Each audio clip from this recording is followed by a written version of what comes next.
It's workout from home number 18 here at the 4 Bells Fitness Emporium. Today is our third workout in the week, number 3.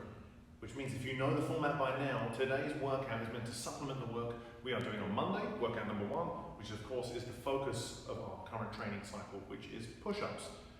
We have been doing a fair amount of Turkish get-ups throughout the last few weeks, and the reason being is there's not many other exercises which are fantastic, not only for shoulder stability, but also transverse core or deep abdominal wall activation.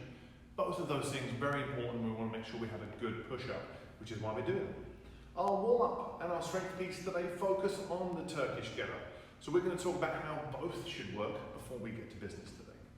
In our warm-up, we have 5 minutes of fun Turkish get-up practice. So if you were here in the gym, we usually like to run a raffle throughout the day of who can do a Turkish get-up with the weirdest object during the warm-up. That is the same thing with you at home. If you're doing it at home, even if you're in the Zoom classes or you're not in the Zoom classes, post a small video or a picture of you doing a Turkish get-up with the weirdest thing you can.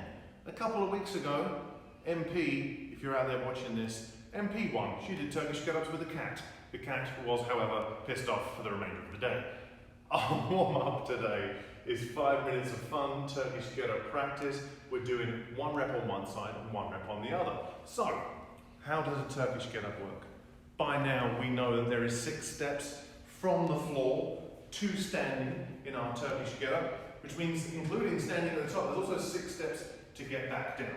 Let's go through those steps very quickly. I'm going to try and see if I can do this with some very coveted Lysol wipes, a dangerous game to play here during the apocalypse. I'm going to see if I can bounce this on my fist and hope it doesn't hit me in the face. We are going to start with our support arm straight, our support leg bent to about 90 degrees. We are going to roll over onto our elbow. From here up onto the hand. I fucked it, stop that. Well, we all know Lysol wipes are for losers anyway, so we're going to try and do our Turkish get-ups with some very coveted Kirkland signature brand toilet paper.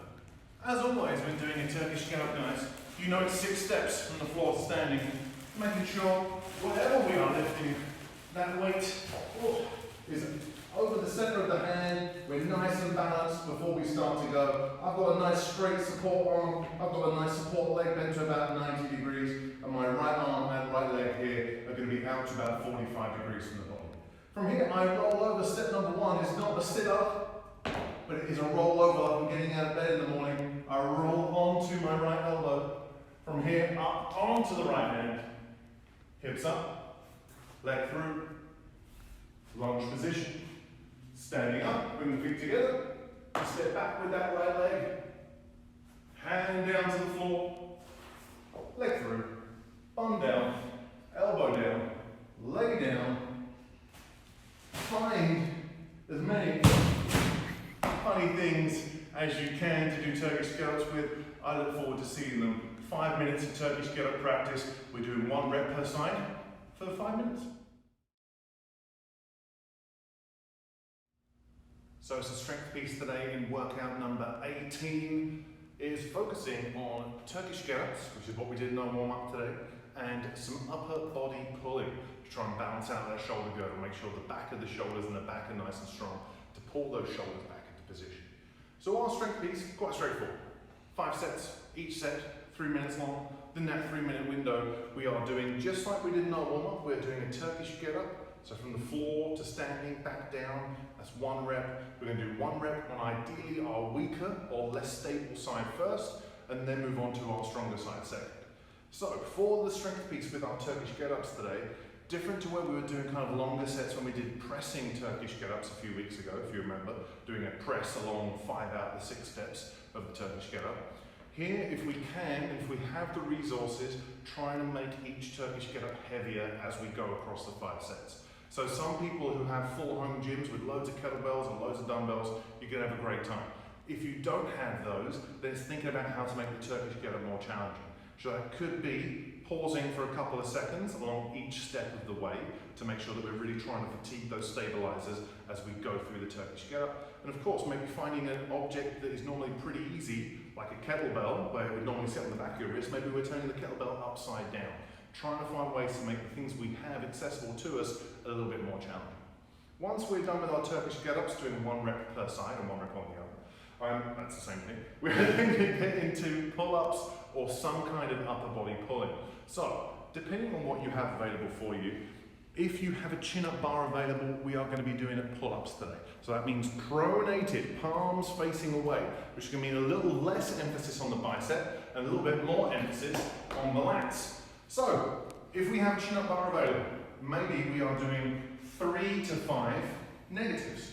So that may mean setting myself up where I can either jump up or have a step ready for me, so I can start with the chin over the bar, clavicles close to the bar, and then from there slowly descending over maybe about 3 to 5 seconds. So again, if negatives are very challenging for you, instead of doing 5 reps, I'd probably say try and doing 3 reps instead.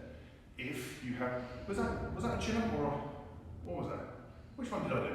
Did I do that wrong then? Maybe I did. I don't know. I doubted myself for a second then. Either way, if I did do that chin up grip, I do apologise, it's meant to be done pronated with a pull-up grip today.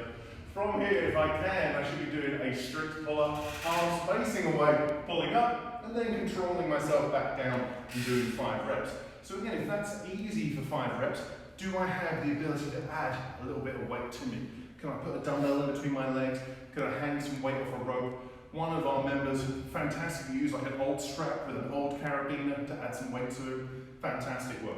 So, if I don't have a pull-up bar available, but I know now a lot of people have TRXs and straps available, maybe we're doing TRX or ring rows for 10 reps. And of course, if I don't have any of those available, as always, it could be a 1-arm bent over row with a kettlebell or a dumbbell, or of course, both arms working together at the same time.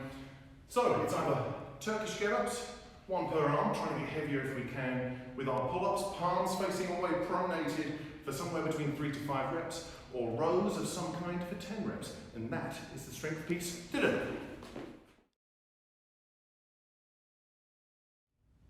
Workout from home number 18 is the conditioning piece. Very simple conditioning piece today, which doesn't really require much equipment, but it does require you to move with purpose and move fast. So, with our 14-minute alternating EMOM, the phrase EMOM means every minute on the minute. Sometimes the T is in there, sometimes it isn't, depending on what you read. Essentially what that means is at the top of each minute, we have some work to do. We're trying to get that work done as quickly and as beautifully as possible to maximize rest before we move into the next minute. So in my first minute today, I'm going to do 10 kettlebell swings. As soon as my kettlebell swings are done, kettlebell goes down immediately to the floor and I then come into 10 air squats. So the first question I'm going to get asked is, what happens if I don't have a kettlebell to swing? Then my answer to you is something that also works on an explosive hip extension. So I'm going to say 10 jumping squats into 10 air squats. Ooh, spicy. So, once I've done my 10 kettlebell swings and 10 air squats, 20 reps, ideally that should take maybe just over 30 seconds to get that done. I'm going to try and recover, focus on breathing nice and deeply, trying to get my heart rate down before I come into my next minute, which is going to be push-ups. It says 5 to 10 reps, we're going to talk about that in a second, plus 10 sit-ups. So when it comes to the 5 to 10 rep range, all I would say today when it comes to that rep range is it's going to depend on your strength level with push-ups. So if you are very good at push-ups and you're thinking, I can smash through 10 push-ups with good form pretty quickly, then I'll be moving towards those 10 reps. If you are still working towards getting a push-up in this current push-up cycle, then for one time only, I will accept push-ups on the knees. So if you know me, you know I don't like push-ups on the knees. I find they decrease core activation, decrease glute activation, which is why when some people do push-ups on their knees and they come to regular push-ups, they end up doing the worm, they have like a saggy midsection. So with our push-ups, 5 to 10 reps, as soon as I'm done with my push-ups, it should be 10 sit-ups straight away. But of course, let's talk about how things should look today. Ideally, we're going to have some beautiful, majestic kettlebell swings, followed by some beautiful air squats, and we're trying to move fast. So, when it comes to kettlebell swings, simple hip hinging mechanics. We're not going to get into a big lecture about it right now, but essentially what I need to be able to do is push my hip back, load the hamstring, load the glute, minimal shin movement forwards, and then I should be able to drive the hip forward, squeeze the glutes, squeeze the quads, brace the abs. Those are the three things that should be happening at the top of each swing. So the idea is, I'm going to snap the hip, do 10 swings. As soon as my swings are done, kettlebell down, get my feet right for a squat, and I'm going to perform 10 delightful air squats, moving with purpose. 10 swings, kettlebell goes straight down, straight to those 10 air squats. We should not be dilly-dallying. It's not put my kettlebell down, go have a cigarette, call my mum. You should be moving quickly from one to the other. When it comes to push-ups, as I said, I usually don't like push-ups on the knees, but let's talk about them very quickly. If I'm going to do push-ups on the knees, that doesn't mean elbow position, hand position, shoulder position deviates. I can still start in a plank position, then from here, just bring the knees down and keep the elbows, shoulders, and everything else in a good position. Of course, if you can do push-ups, and you can bash through 10 pretty quickly, once I've done my 10, I just roll over onto my mat, and I'm going to perform 10 delightful sit-ups. That is our conditioning piece today. The idea is move with purpose, but make sure every rep can be as sexy as it can be.